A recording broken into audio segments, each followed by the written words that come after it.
ഭക്ഷണം കഴിച്ച ഉടനെ തന്നെ കൂടെ വയറ്റിൽ നിന്ന് പോകണമെന്ന് തോന്നുക, വയറ്റിൽ നിന്ന് 3-4 തവണ പോയാലും ഒരു തൃപ്തിയില്ലാത്ത അവസ്ഥ, വയറ് ഗ്യാസ് കെട്ടി വീർത്തു വരിക, ആസിഡ് റിഫ്ലക്സിന്റെ ബുദ്ധിമുട്ടുകൾ, ഇതെല്ലാം ഇന്ന് പലരെയും അലട്ടുന്ന ഒരു പ്രശ്നമാണ്. ഇതിന്റെ പിന്നിൽ മറ്റാരുമല്ല IBS എന്ന് പറയുന്ന ഒരു അസുഖമാണ് ഈ പറയുന്ന രോഗലക്ഷണങ്ങൾക്ക് കാരണമാകുന്നത്. നമസ്കാരം, ഞാൻ ഡോക്ടർ BB എബ്രഹാം, അനിയമ ഹോമിയോപ്പതി മെഡിക്കൽ സെന്ററിലെ ചീഫ് കൺസൾട്ടന്റ് ആയിട്ട് വർക്ക് ചെയ്യുന്നു. IBSനെ കുറിച്ചാണ് നമ്മൾ ഇന്ന് പറയാനായിട്ട് പോകുന്നത്.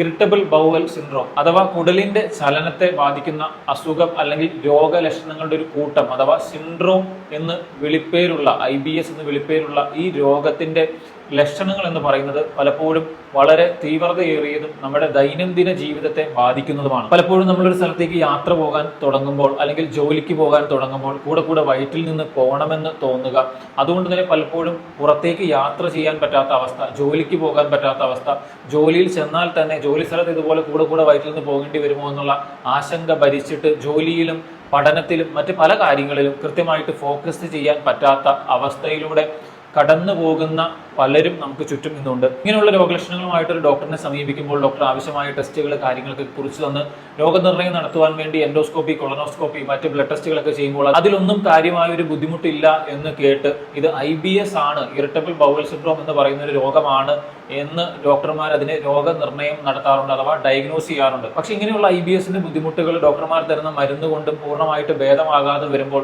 രോഗിക്ക് അതുകൊണ്ട് തന്നെ വളരെ മാനസിക സമ്മർദ്ദവും ഇത് എന്ത് ചെയ്താലാണ് ഇത് മാറ്റിയെടുക്കാൻ കഴിയുന്നത് എന്നുള്ള ഒരു ആകുല ചിന്തയുമായിട്ടായിരിക്കും പലപ്പോഴും കൺസൾട്ടേഷൻ വരുമ്പോൾ രോഗികൾ നമ്മുടെ അടുത്ത് വരുന്നത്. അതുകൊണ്ട് തന്നെ IBS പൂർണ്ണമായിട്ട് നമ്മളെ വിട്ടുമാറണമെങ്കിൽ എന്താണ് IBS എന്ന രോഗവും അത് എന്തുകൊണ്ട് വരുന്നു എന്ന് നമ്മൾ അറിഞ്ഞാൽ മാത്രമാണ് അതിനെ കൃത്യമായിട്ട് ചികിത്സിക്കാനും പൂർണ്ണമായിട്ട് ഭേദമാക്കാനും കഴിയുകയുള്ളൂ. IBS അഥവാ ഇറിറ്റബിൾ ബൗവൽ സിൻഡ്രോം എന്ന് പറയുന്ന രോഗം ഞാൻ നേരത്തെ പറഞ്ഞതുപോലെ നമുക്ക് അത് പ്രധാനമായിട്ട് വരാനായിട്ടുള്ള കാരണം എന്ന് പറയുന്നത് നമ്മുടെ ലൈഫ് സ്റ്റൈലിൽ വരുന്ന മാറ്റങ്ങളാണ്. കുടലിന്റെ ചലനത്തിന് വ്യതിയാനം വരുന്നതിന്റെ ഏറ്റവും പ്രധാനപ്പെട്ട കാര്യം നമ്മുടെ ലൈഫ് സ്റ്റൈൽ, പ്രത്യേകിച്ച് നമ്മുടെ ഭക്ഷണ രീതി, ജീവിതശൈലിയിൽ വരുത്തുന്ന മാറ്റങ്ങളാണ്.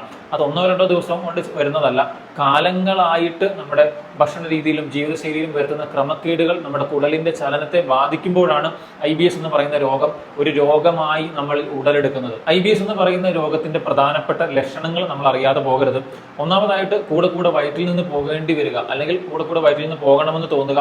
അങ്ങനെ പോയി ഇരിക്കുമ്പോൾ ചിലപ്പോൾ കുറച്ച് മല പാസ് ചെയ്തേക്കാം, പക്ഷെ ഒരു തൃപ്തി ലഭിക്കാത്ത അവസ്ഥയിലൂടെ കടന്നു പോകുക, അതാണ് അതിന്റെ ഒന്നാമത്തെ ലക്ഷണം എന്ന് പറയുന്നത്. അത് 2 രീതിയിൽ വരാം. വയറിൽ നിന്ന് ഭയങ്കര ലൂസായിട്ട് പോകുക, അതല്ലെങ്കിൽ വയറിൽ നിന്ന് കട്ടിയായിട്ട് പോകുക, അതല്ലെങ്കിൽ വയറിൽ നിന്ന് പോകാതിരിക്കുക. 3 പ്രധാനപ്പെട്ട തരം IBS ആണുള്ളത്. IBS-C, IBS-D, IBS-M. IBS ഉള്ളവരിൽ മലബന്ധമാണ് കൂടുതൽ കാണുന്നതെങ്കിൽ അതിനെ IBS-C, IBS കോൺസ്റ്റിപ്പേഷൻ എന്ന കാറ്റഗറിയിലേക്ക് കാറ്റഗറൈസ് ചെയ്യും. അല്ലെങ്കിൽ കൂടെ വയറ്റിൽ നിന്ന് ലൂസായിട്ട് പോകുന്നവർക്ക് IBS-D അഥവാ IBS ഡയറിയ എന്നുള്ള ഗണത്തിൽ അവരെ പെടുത്താം. IBS-M എന്ന് പറയുന്നത് ഇടയ്ക്ക് മലബന്ധവും ഇടയ്ക്ക് കൂടെ വയറ്റിൽ നിന്ന് പോകേണ്ടി വരുന്ന അവസ്ഥയും വരുന്നവർക്ക് മിക്സ്ഡ് വെറൈറ്റി എന്നുള്ള ഗണത്തിൽപ്പെടുത്തുന്ന IBS-M എന്നുള്ള പേരിൽ ഇതിനെ അറിയപ്പെടുന്നു. അതുകൊണ്ട് തന്നെ ഇത് പരിഹരിച്ചെടുക്കാൻ നമുക്ക് എന്തൊക്കെ ചെയ്യാമെന്ന് ചോദിക്കുകയാണെങ്കിൽ ഏറ്റവും പ്രധാനപ്പെട്ട കാര്യം ഞാൻ നേരത്തെ പറഞ്ഞതുപോലെ ഇത് എങ്ങനെ വന്നു, ഇതിന് പ്രധാനപ്പെട്ട കാരണം ജീവിതശൈലിയിൽ വരുത്തുന്ന ക്രമക്കേടും ഭക്ഷണ രീതിയിൽ വരുത്തുന്ന ക്രമക്കേടുകളുമാണ്. അത് കറക്റ്റ് ചെയ്യാനായിട്ട് നമ്മൾ ശ്രമിക്കുക. 4 പ്രധാനപ്പെട്ട കാര്യങ്ങളാണ് നമ്മൾ നോക്കേണ്ടത്. നമ്മൾ ഏത് ഭക്ഷണം കഴിക്കുന്നു, ഏത് സമയത്ത് കഴിക്കുന്നു, എത്ര അളവിൽ കഴിക്കുന്നു, എങ്ങനെ കഴിക്കുന്നു, ഇത് വളരെ പ്രധാനപ്പെട്ട കാര്യമാണ്. പല മരുന്നുകൾ കഴിച്ചിട്ടും IBS, ആസിഡ് റിഫ്ലക്സ്, ആസിഡിറ്റി ഒന്നും പലർക്കും മാറാത്തതിന്റെ പ്രധാനപ്പെട്ട കാരണം ഈ 4 മേഖലകളിൽ വ്യത്യാസം വരുത്താത്തത് കൊണ്ടാണ്, അല്ലെങ്കിൽ അതിന്റെ കറക്ഷൻ വരുത്താത്തത് കൊണ്ടാണ്. മരുന്ന് കഴിക്കും, പക്ഷെ ഭക്ഷണം കൃത്യമല്ല. ഭക്ഷണം ചിലപ്പോൾ കൃത്യമാകാം, പക്ഷെ അതിന്റെ അളവ് കൃത്യമല്ല. അളവും കൃത്യമാകാം, പക്ഷെ അതിന്റെ സമയം കൃത്യമല്ല. സമയം കൃത്യമാകാം, പക്ഷെ അതിന്റെ കഴിക്കുന്ന രീതി കൃത്യമല്ല.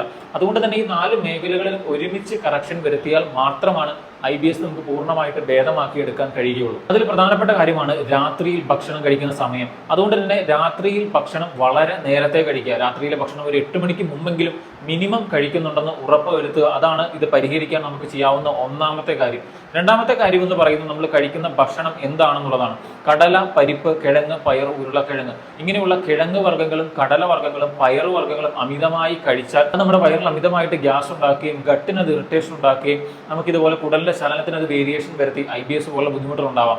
അതുകൊണ്ട് തന്നെ നിങ്ങൾക്ക് IBSന്റെ ഫ്ലെയർ അപ്പിന്റെ സമയത്തെങ്കിലും ഇങ്ങനെയുള്ള ഭക്ഷണ പദാർത്ഥങ്ങൾ ഒഴിവാക്കുന്നതായിരിക്കും നല്ലത്. അടുത്ത പ്രധാനപ്പെട്ട കാര്യമാണ് നമ്മുടെ സ്ട്രെസ്സിനെ കൃത്യമായിട്ട് മാനേജ് ചെയ്യുക എന്നുള്ളത്. നമ്മുടെ സ്ട്രെസ്സും IBS തമ്മിൽ വളരെ പ്രധാനപ്പെട്ട പങ്ക് വഹിക്കുന്നുണ്ട്. കാരണം നമ്മുടെ സെക്കൻഡ് ബ്രെയിൻ എന്നാണ് നമ്മുടെ കുടലിനെ അറിയപ്പെടുന്നത്. അതുകൊണ്ട് തന്നെ നമ്മുടെ സ്ട്രെസ് നമ്മുടെ കുടലിനെ അത്രത്തോളം ബാധിക്കുന്നുണ്ട് എന്ന് വേണം നമ്മൾ മനസ്സിലാക്കാൻ. അഥവാ കുടലിന്റെ ചലനത്തെ, കുടലിന്റെ പ്രവർത്തനത്തെ അത്രത്തോളം ബാധിക്കാൻ അതിന് കഴിവുണ്ട്. അതുകൊണ്ട് തന്നെ സ്ട്രെസ് കൃത്യമായിട്ട് മാനേജ് ചെയ്യാൻ ആവശ്യമായ ബ്രീത്തിങ് എക്സസൈസുകൾ അല്ലെങ്കിൽ മെഡിറ്റേഷൻ അല്ലെങ്കിൽ എക്സസൈസുകൾ ഒക്കെ നമ്മൾ ഡെയിലി ചെയ്യുന്നുണ്ടെന്ന് ഉറപ്പുവരുത്തണം. അതുപോലെ തന്നെ ഉറക്കം അഥവാ സ്ലീപ്പ്, അത് വളരെ പ്രധാനപ്പെട്ട കാര്യമാണ്. കൃത്യസമയത്ത് കിടന്ന് ഒരേ സമയത്ത് തന്നെ കിടന്ന് ഒരേ സമയത്ത് എഴുന്നേൽക്കുക എന്നുള്ളത് വളരെ ബേസിക് ആയിട്ടുള്ള കാര്യമാണ്. അത് മാറണമെങ്കിൽ അതുകൊണ്ട് തന്നെ ഒരു 6 തൊട്ട് 8 മണിക്കൂർ വരെ ഉറക്കം കിട്ടുന്നുണ്ടെന്നും നമ്മൾ ഉറപ്പുവരുത്തേണ്ടത് വളരെ അത്യന്താപേക്ഷിതമാണ്. അതുകൊണ്ട് തന്നെ ഇങ്ങനെയുള്ള മുൻകരുതലുകൾ ജീവിതശൈലിയിലും ഭക്ഷണക്രമത്തിലും എടുക്കുന്നതിലൂടെ IBS ഒരു പരിധി വരെ നമുക്ക് പിടിച്ചു കെട്ടാനായിട്ട് കഴിയും.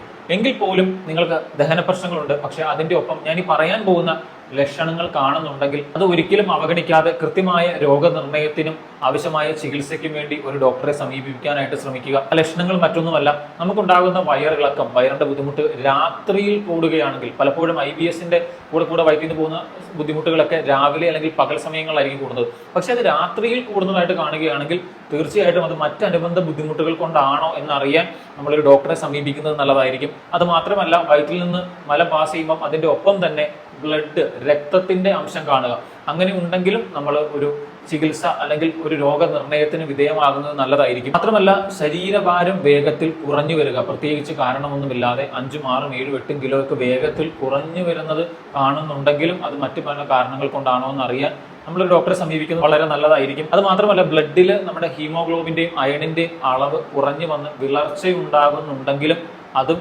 സാരമായ മറ്റു രോഗങ്ങൾ കൊണ്ടാണോ അത് വരുന്നതെന്ന് അറിയാൻ വേണ്ടി നമ്മളൊരു ചികിത്സ അല്ലെങ്കിൽ രോഗനിർണയം നടത്തുന്നത് വളരെ നല്ലതായിരിക്കും. അതുകൊണ്ട് അവസാനമായിട്ട് എനിക്ക് പറയാനുള്ളതാണ്, IBS ഒരു ശാപമായി കണക്കാക്കേണ്ട കാര്യമില്ല. ഇത് പൂർണ്ണമായിട്ട് മാറ്റിയെടുക്കാൻ കഴിയും. പക്ഷെ അതിന് വേണ്ടുന്ന മുൻകരുതലുകൾ, അത് മാറ്റിയെടുക്കാൻ ചെയ്യേണ്ട കാര്യങ്ങൾ നമ്മൾ തന്നെയാണ് ചെയ്യേണ്ടത്. അതൊരു ഡോക്ടർ ചെയ്യുമെന്നൊന്നും പ്രതീക്ഷിച്ചിരിക്കരുത്. നമ്മൾ ചെയ്യേണ്ട കാര്യങ്ങൾ നമ്മൾ തന്നെ ചെയ്യുക. ഡോക്ടർമാർക്ക് ചെയ്യാൻ കഴിയുന്നത് ആവശ്യമായ മരുന്നുകളും കുടലിന്റെ ചലനത്തെ ശരിയാക്കാനായിട്ടുള്ള മരുന്നുകൾ തരിക എന്നുള്ളതാണ്. അതൊരു പരിധിവരെ ഹെൽപ്പ് ചെയ്യും. പക്ഷേ ഇത് പൂർണ്ണമായിട്ട് മാറണമെങ്കിൽ ഞാൻ നേരത്തെ പറഞ്ഞ ഭക്ഷണക്രമത്തിലും ജീവിതശൈലിയിലും വരുത്തേണ്ട മാറ്റങ്ങൾ കൃത്യമായിട്ട് വരുത്താനായിട്ട് ശ്രമിക്കുക. അതുകൊണ്ട് തന്നെ നിങ്ങൾക്ക് ഈ വീഡിയോ ഉപകാരപ്പെട്ടെങ്കിൽ മറ്റുള്ളവരിലേക്കും, നിങ്ങളുടെ സുഹൃത്തുക്കളിലേക്കും, മറ്റുള്ള ഗ്രൂപ്പുകളിലേക്കും ഇത് ഷെയർ ചെയ്യുക. തീർച്ചയായിട്ടും ഇത് അവർക്ക് ഉപകാരപ്പെടുമെന്നുള്ളതിൽ സംശയമില്ല.